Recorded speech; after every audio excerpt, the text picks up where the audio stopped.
Hi, I'm Luke San, the developer of the micro bank on the back of an envelope.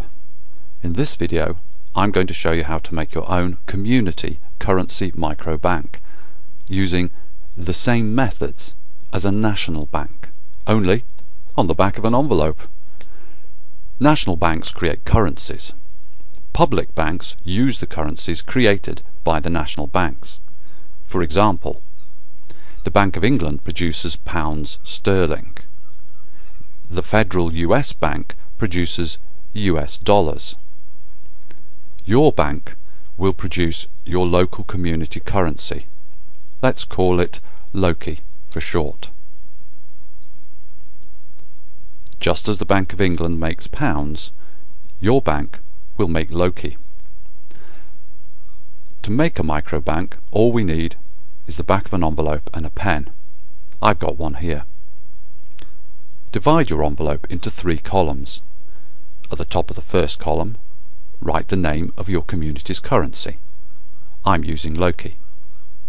In the second column, write bonds, and the third, write accounts. This is the basic structure of your microbank. Now you need account holders. These are trusted members of your community, organization, or club.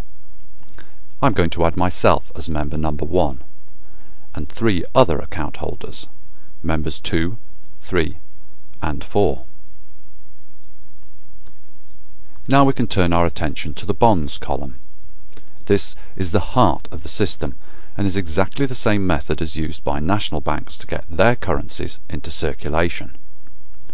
A bond is a contract exchanged for cash. Members sell bonds to the bank. At a national level, these bonds are sold to the state banks by private banks and big industry. This is the way money enters the economic system.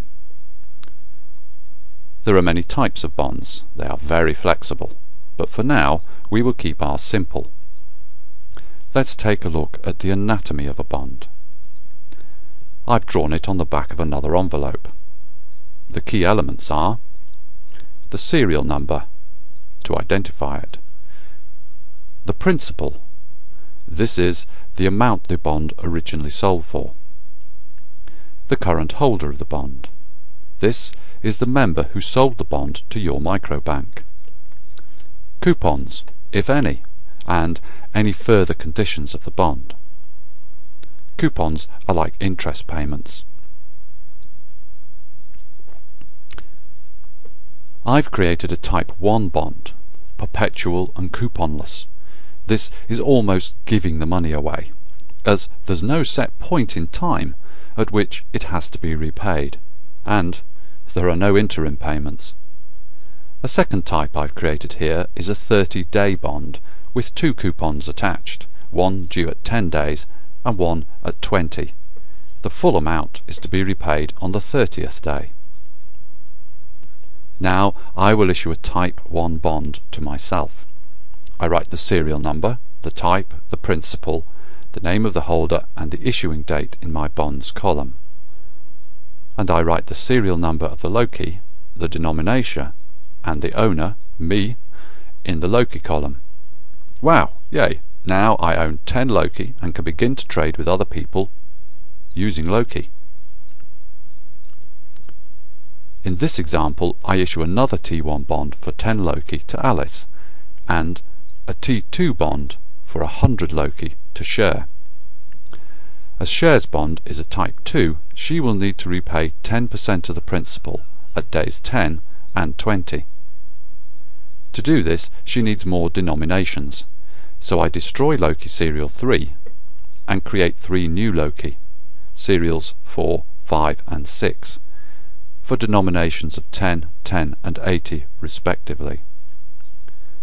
Notice how they add up to the same amount as the destroyed LOCI, number 3. It's also worth noting, bonds issued add up to the same amount as issued LOCI. Finally, Cher wants to buy something for 20 LOCI from Barry. So I take Cher's 80 LOCI note and destroy it, replacing it with a 60 LOCI note owned by Cher and a 20 LOCI now owned by Barry. And that's how to create and operate your own local community microbank on the back of an envelope. These simple principles are at the heart of modern banking. This is not something I have just invented. This is a system developed over thousands of years of trading and hundreds of years of banking. I've merely developed a way for anyone to create and operate a bank on the same system as the state banks, using the back of an envelope.